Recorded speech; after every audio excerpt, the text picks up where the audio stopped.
শুনে আমি নোয়াখালী থেকে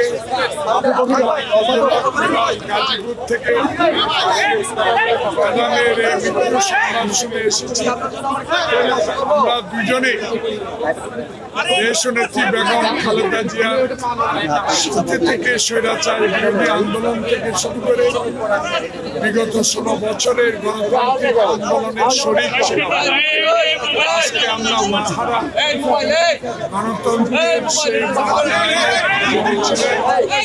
দেশনেত্রী আমাদের থেকে বিদায় নিয়েছেন। আমরা অগণিত মানুষ যারা বিগত দিনে এই পার্লামেন্টের থেকে আমরা ওনার কাছে ছিলাম, পার্বত্য চট্টগ্রাম আন্দোলন থেকে শুরু করে 2006 সালে রাজপথের মিছিলে আমরা এই দুজনে ওনার সাথে ছিলাম। তাই আমাদের অনুভূতি একটাই, আমাদেরকে ছেড়ে যিনি পরকালে চলে গেলেন, হাজার কোটি মানুষ আজকে তার জন্য দোয়া করবেন। সারা বিশ্বের মানুষ এই নেত্রীর জন্য দোয়া করবেন। একটু পরে আমাদের স্ট্যান্ডিং কমিটির মিটিং হবে, জাতীয় নেতৃবৃন্দ আর বিশদভাবে আপনাদেরকে জানাবেন।